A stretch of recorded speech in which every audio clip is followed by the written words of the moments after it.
All right, thanks everybody for joining us today to talk a little bit about COVID-19 relief effort consideration for credit unions. We have a lot on the table to talk about, and hopefully this will be of use for everybody joining in here. So before we start with the discussion here, just a few legal items.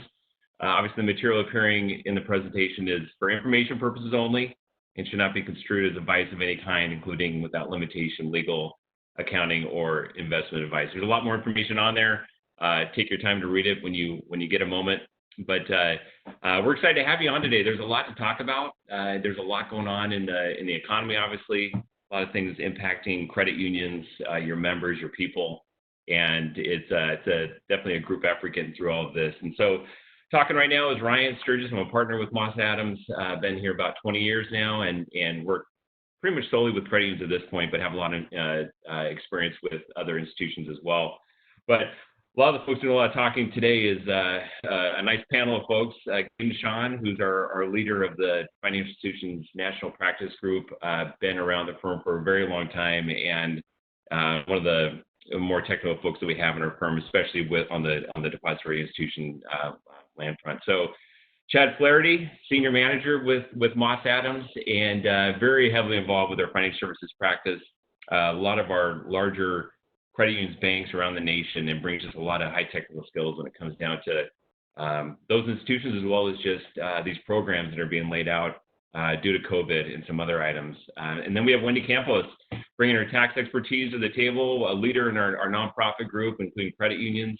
Again, works with credit unions around the nation and gets to see a lot of different ideas and just thoughts that are out there, and really is able to navigate them to the right path. So excited to have these people on the line. We'll be covering a number of different topics today. The SBA programs, I know that these have been put out kind of fast and furious, and there's a lot of questions out there. We think it's important just to kind of understand the fundamentals, knowing that these programs should be around for a little while, and it's important you understand the basics behind it. Loan modifications between the CARES Act, interagency, there's a lot of differences there, and we're getting just a ton of questions from our customer base, and we just want to be able to provide thoughts in that area. Tax considerations, relief from that, from the CARES Act that are important for credit unions to understand as well. We have a few little other CARE Act items to think about, and then finishing off with just some slides on really how we can help. Some links that we have that we put a tremendous amount of time into, and you'll see some of these links as we go through the discussion here as we go through it. So I think for right now, we'll go ahead and just get started with Chad Flaherty, who will be jumping into some of the items as it pertains to some of the small business administration programs. Thank you, Ryan. Happy to be available for this today. I will say, as of the date of recording, I think a lot of people are aware that the funds put out in the CARES Act for some of these SBA programs have kind of been fully utilized at this point, but there is an expectation that additional funds will be made available in the future. So I think it's just important to kind of keep that in mind as we think about different opportunities in the future. So the first one that I want to talk about is a program that I think everybody's pretty familiar with, and it's the Paycheck Protection Program, or the PPP loans. And this program came out of the CARES Act, and it's administered through the SBA 7A program. The basics of it are that borrowers are eligible for a loan up to 2.5 times their average monthly payroll amount. The first 6 months of payments are deferred. The loan sizes are up to $10 million with a 1% interest rate and a maximum maturity of 2 years. And the key point on these loans that we'll talk about later is that there is a forgiveness component that they're eligible for. On the lender side, the loans do carry lower interest rate, but they come with a fee that ranges from 1 to 5%, depending on the size of the loan, that is paid directly to the lender from the SBA itself. So it's not a borrower fee, it's a fee from the SBA. And the other item that I wanted to mention while we were on this is existing 7A loans do have kind of outside of this program the ability to defer payments on them for up to 6 months if an institution holds the loan, or 90 days if a portion of the loan is sold. And so that option is out there, and that's kind of separate and apart from the 6-month deferral that's available under the PPP loans. As I mentioned, the loans are subject to forgiveness, and that's dependent on them being used for eligible expenses, and those expenses include payroll, interest on existing mortgages, rent, and utility payments. And Treasury has clarified that up to 70 or a minimum of 75% of the amount that's forgiven must be payroll expense. So the residual can be the interest, rent, and utilities. And the way that it works is the borrower receives the funds within 10 days of loan approval, and that starts an 8-week clock where the borrower kind of subject to other things and limitations, but incurs these costs, and at the end of that 8-week period is able to go back to the lender and provide support for the costs incurred, and if the costs incurred, up to the loan amount are able to be forgiven. The lender takes that information and presents it to the SBA, and then the SBA, upon approval, forgives the loan, and actually the SBA then pays the lender back for the amount that was forgiven. And we have a link here for one of our articles that's out that kind of covers some of the intricacies and lender considerations related to that. Who can lend under this program?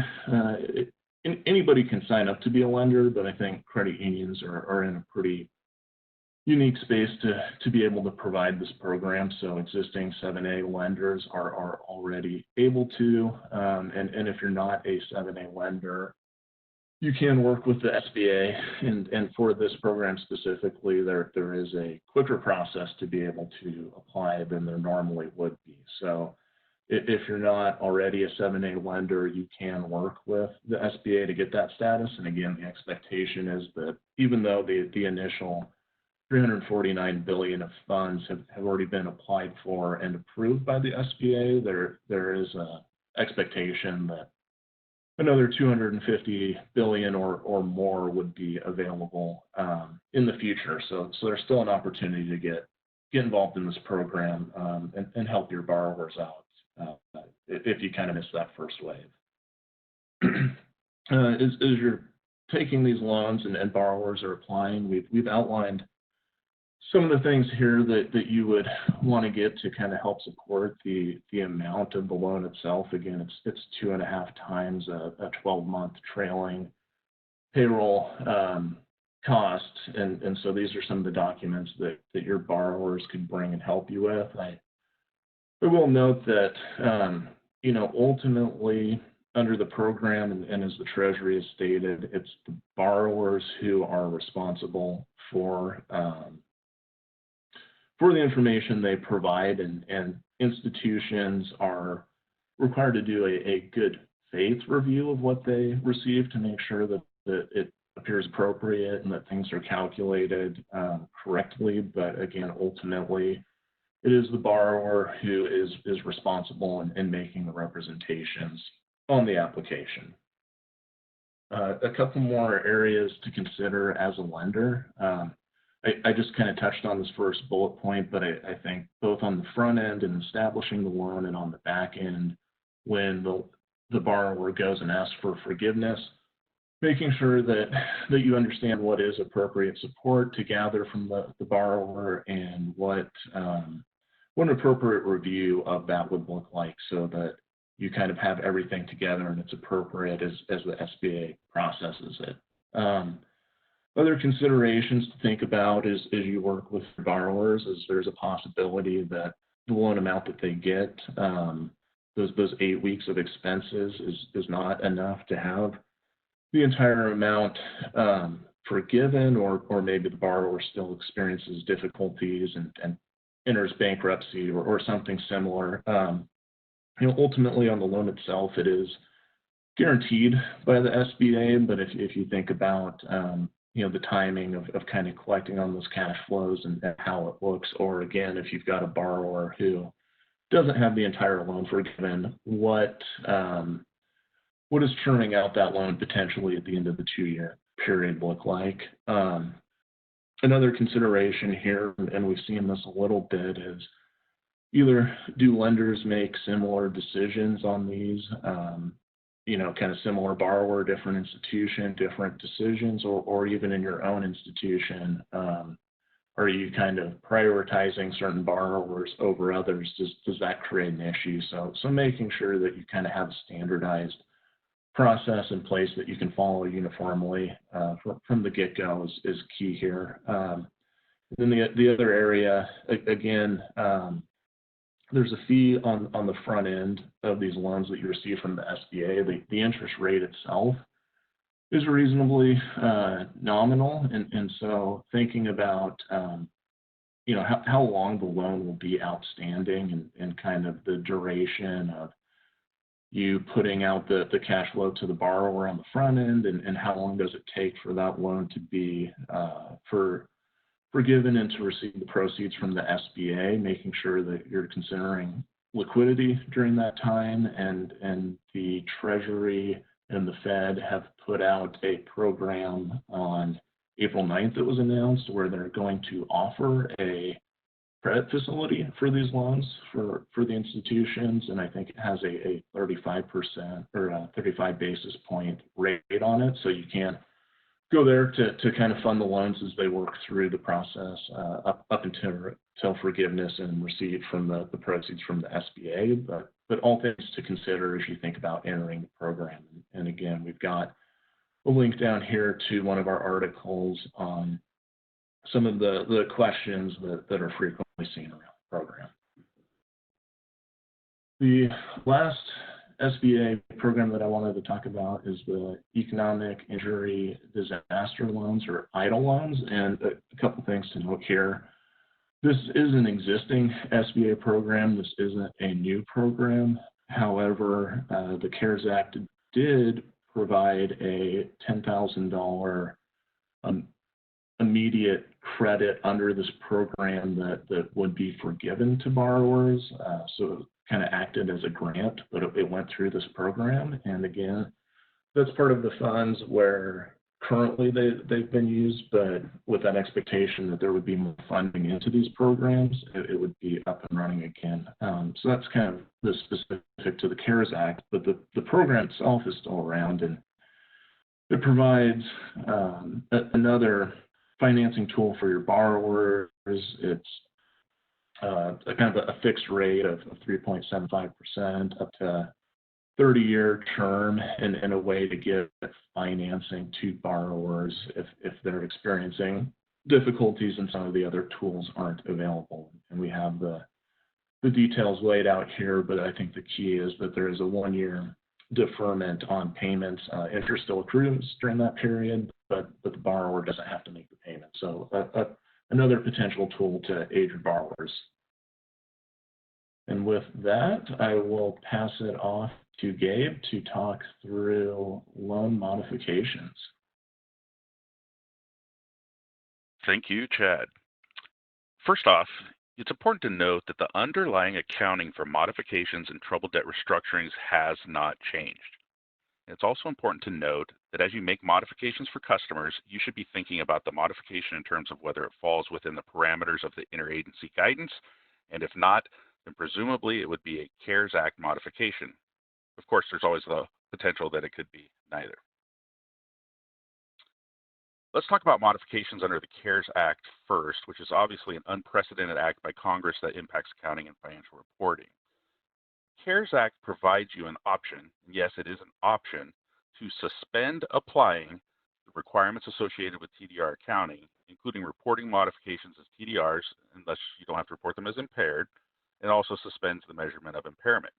But to elect this option, the loan must be less than 30 days past due as of December 31st, 2019, and it must be modified within the designated period as noted on the slide. We've listed typical modifications on this slide that are allowed under the CARES Act, with the most common being the deferral of interest and/or principal. Note a couple things. One, that there are no parameters on timing of modifications under the CARES Act, nor are there examples provided under the CARES Act. And also, principal forgiveness is not allowed under the CARES Act, which is presumably because that measure would probably be considered more indicative of an actual TDR. Please also note, if you are providing a true payment holiday and not charging interest during the deferral period, there are income recognition consequences, with the most likely outcome being to either recognize no interest income during the deferral period or to adjust the yield over the life of the loan, taking into consideration the revised cash flows. Next, let's talk about the interagency guidance. The interagency guidance issued just prior to the CARES Act has since been updated, rendering the initial document issued by the regulators to an inactive status. There is also a Q&A issued by regulators that you will certainly find helpful. Again, it is important to note that the underlying modifications in TDR accounting has not been changed, and this guidance issued, in our view, is well within the construct of GAAP accounting and really a clarification of the application of GAAP. The interagency guidance provides specific examples as well as the regulatory expectations, such as not reporting loans with deferred payments as past due. So generally speaking, for short-term modifications for customers that are current at the time of modification and impacted by COVID, which are defined as modifications for a period of 6 months or less, which that's very important, the institution is allowed to presume that the borrower is not experiencing financial distress, thereby eliminating half of the equation necessary to conclude a modification as a TDR and thus taking the TDR discussion entirely off the table. Of significance is that FASB also issued a statement agreeing with this interagency guidance in terms of how GAAP is applied to these short-term modifications. You can find more information on this and other COVID-related topics by following the link at the bottom of this slide. Finally, a list of the most common modification questions we are fielding. 1, should interest accruals continue? Well, short-term modifications that meet the interagency guidance, I would definitely say yes. You are in a good position to support accrual accounting. The longer you go, I hear a lot of people talk about 9 months, 12 months. We believe income recognition is at risk for those longer-term modifications. Yes, they qualify under the CARES Act to not be considered a TDR, but if you're not allowed to accrue income, you're probably, therefore non-accrual, then you might have an impaired loan. So it gets much more complicated when you go over the 6-month modification. And you hear a lot of people talking about 6-month modifications, recognize interest incomes, and have maybe an option for another 6 months or another 3 months. I think when you look through that, it looks like longer than a 6-month extension, and you would have issues supporting accrual of interest. I think if you do a standalone 6-month accrual or a standalone 6-month modification and accrue interest on that, I think that's probably okay. And then if you do another modification to it for another period, whether it's 3 or 6 months, I think you're probably in a position to have to reverse the previously recognized interest income and put the loan on non-accrual and thus follow impaired disclosure as well. So question number 2, how to account for the deferred payments after the loan deferral period ends.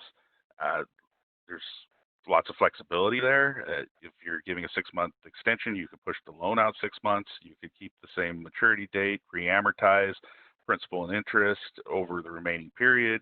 You can use a balloon feature for interest portions or got a lot of different options. But I would stress, be careful with system capabilities and some of the structures we've heard, I'm not sure systems can readily handle, and so you could have some compliance issues in terms of calculating payments on the backside correctly with what you stated you were going to be careful with that.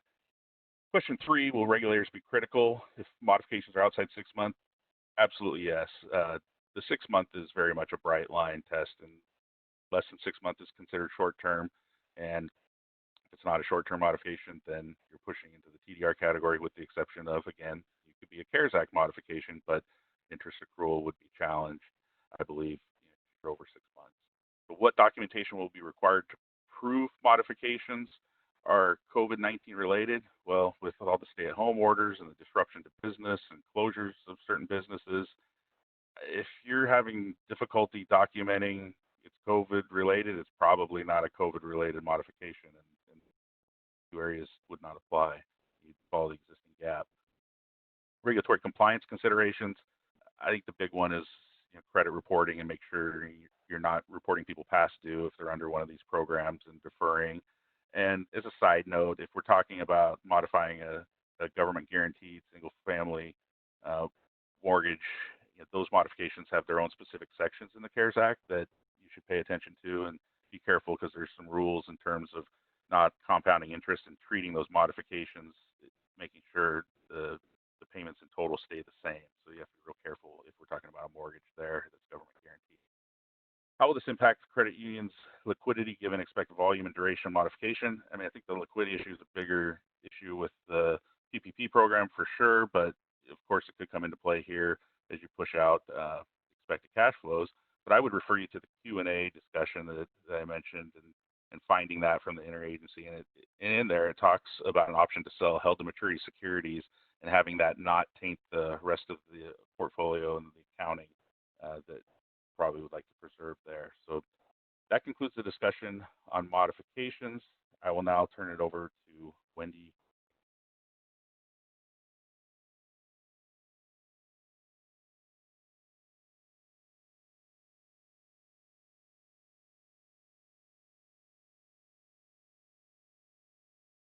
Thank you, Gabe. I'm going to first talk about the Families First Coronavirus Response Act. This was the second relief act that was passed, not as commonly talked about because we now have the CARES Act and there's a lot more involved in that one, but I do want to mention a couple areas of this act. This was the act that was passed on March 18th, or signed by the President on March 18th. Couple of features: it does expand the Family Medical Leave Act and the paid sick leave requirements. So this could provide employees with additional days or opportunities for family medical leave and sick leave requirements that are specific to the COVID pandemic. We do recommend that you consult with an attorney specializing in employment law to assess the implications of these changes on your business. Primarily, there are number of employee thresholds for these two particular expanded leave opportunities.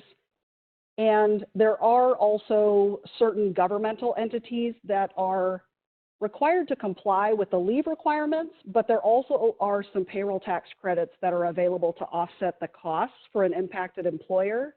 And in some cases, certain governmental employers are not eligible for the credit portion. So not the benefit portion, but they are required to offer the leave opportunities under the COVID pandemic. The CARES Act has a lot of implications for tax-exempt organizations, including credit unions. Again, this is probably the one you're hearing about the most because it's the more recent one. This was signed into law on March 27th, and it really just has a lot of different types of leave provisions. I'm going to talk about some specific tax provisions, and again, it does fall into some payroll tax opportunities. The first is the deferral of tax filing and payments. There have been several announcements and notices that are deferring federal tax filings from April 15th to July 15th. The first was in relation to individual income tax returns and their payments that were due, also corporate tax returns. Next came some relief for first quarter payments for 2020, and then most recently, second quarter also got added to that for corporate and individuals. It does now also include the Form 990 and 990T that are originally due or due on a valid extension to May 15th. And this is the most recent update to these deferrals of tax filings and payments. We just got that update late last week. So for those state chartered credit unions that do have a filing requirement for the Form 990 and the 990T, you do have some relief there. There's no extension needed. It's an automatic deferral to July 15th. If you are not able to gather your data, work with your tax preparer to have your return filed by July 15th, then you are still able to apply for an extension, and that extension would go to November 15th. That is still the final opportunity to file your tax returns for a calendar year, 2019 year. Keep in mind that these are federal deferrals of tax filings and payments. States, some have offered some deferral of the deadlines and some have not. I actually just saw a headline this morning, as of the date of this recording, that some states are just really budget constrained, as you can imagine. So some states have been a bit hesitant to defer deadlines. I did note a couple of states here, California, for example, the 199 and the 109, which are UBI and informational filings. Those are extended. There is some relief in California, so that's an automatic extension. For state chartered credit unions in Oregon, for example, the Form 20 is still due June 15th, I'm sorry. There has been no automatic extension of that. They have extended some deadlines, but the way that the due date works for this particular filing for a tax exempt, it's not included in that extension. There are some changes that will impact those that file the 990T. One that could create some opportunity is in the area of net operating losses. The CARES Act restores the 5-year net operating loss carryback for losses arising in any taxable year beginning after 2017, but before 2021. So basically, if you've got a net operating loss that was generated in 2018, 19, or 20, and that's calendar year, you could have opportunity to carry that back 5 years and then forward if it's not all utilized in that five-year back period. Now, obviously that you would have to have taxable income in those previous years. And the other thing to keep in mind is for those of you that are filing the 990T and have multiple UBI activities, which was a tax reform change that was first reflected in 2018, you would be going back to tax years where you did not have to report your unrelated business income by activity. And so we will need some guidance from the IRS on how to handle that, because in 2018, losses generated would be tracked by a specific activity and can only be used to offset that activity's income. So going back to a pre-tax reform year where you didn't have that concept of separating out your unrelated business income activities makes it a mismatch, a little bit problematic. So we are hopeful that guidance does come out soon on that, because this is a cash flow opportunity for tax exempt organizations, including the state chartered credit unions.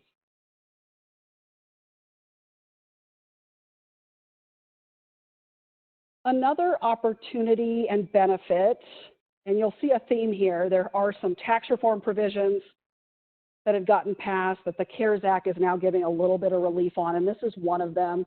There's a carry forward limit suspension. So out of tax reform, tax exempt organizations that file a 990T that generate net operating losses from 2018 going forward and then have income in the future and can use those losses are limited to only offsetting 80% of taxable income for the tax year. So you essentially, if you had a net operating loss you generated in 2018 and had income in 2019, you could only offset 80% of that income and you would pay tax on 20% of it, even though you may have a net operating loss that could have wiped out the income to zero. The CARES Act is now suspending this new rule until the taxpayer's first taxable year beginning after 2020. So it's now, for a temporary period of time, allowing you to offset 100% of your income if you have a net operating loss that will do that. But again, keep in mind, by activity.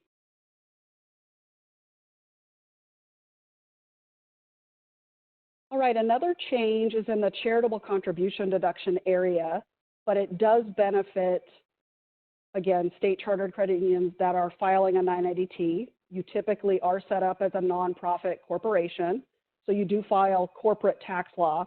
So this act increases the limitation on a corporation's deduction of charitable contributions from 10% of taxable income to 25% for 2020 only. So this will impact your calendar year 2020 tax returns.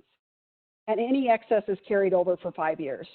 So oftentimes it's not uncommon for you to make charitable contributions as a credit union to qualified 501c3 organizations, but your taxable income may limit you to only be able to deduct 10% of that and then carry forward the remainder for 5 years.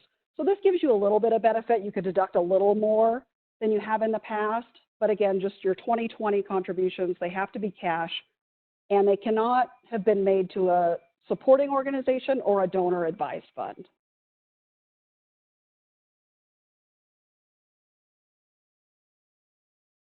Now we'll get into just some of the payroll tax opportunities that came out of the CARES Act. There is an opportunity to defer payroll taxes, employer portion of payroll taxes, and this is available to any employer. There's no threshold by number of employees or certain revenues or any sort of thresholds with this one. This is available to everyone. It doesn't remove any tax liability. It just defers from a cash flow perspective the payment of payroll taxes. You can defer the employer portion of payroll taxes that are incurred between the date the CARES Act was enacted, March 27th, through December 31st, 2020. And if you do defer, you would instead pay 50% of that amount by December 31st, 2021, and the remaining 50% by December 31st, 2022. And just as a reference, the eligible payroll taxes are the employer's portion of Social Security, so the 6.2% out of an employee's wages.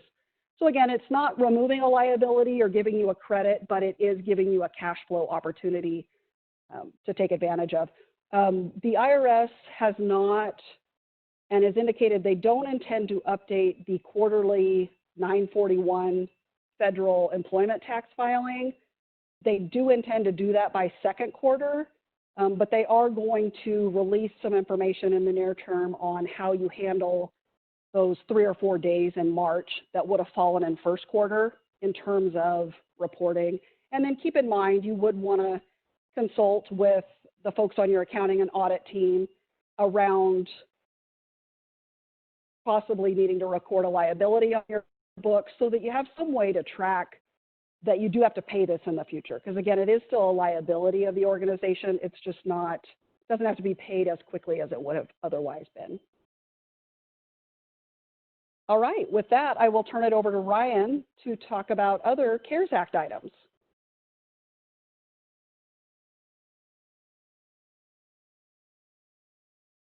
All right, thank you, Wendy. And yeah, just a few last little highlights on here with the CARES Act. We didn't put too much discussion within these. They are impactful for the industry. Definitely some things to be thinking about, and I'll just kind of call out a few of them. The Section 4016 of the Act, getting into the central liquidity facility, and this facility really being a liquidity source for a lot of credit unions. Right now, they're really opening it up to allow a little more easy access to it during these times, and so encourage you to look into that if you haven't already. They've definitely expanded the flexibility on being able to utilize those from a liquidity source, and will be important as we continue on through this just dealing with the pandemic and ultimately the potential recession that we're going through and continuing on. CECL relief, not too impactful for credit unions. We don't run across too many credit unions that have looked to early adopt CECL, but it has impacted some of our public companies who would have adopted at the beginning of the year. And because of, if you're following some of the earnings releases that are out there from some of the major banks, the impact of COVID-19 and the expected duration of this is really shown in the numbers, and you'd be shocked in terms of how much provisioning and impact to capital that CECL is providing under this current kind of stressed methodology it's going into. So they are giving these institutions the ability to really delay that until the end of the year as well. So that, but again, not too impactful for credit unions, but there are a few that have looked to early adopt.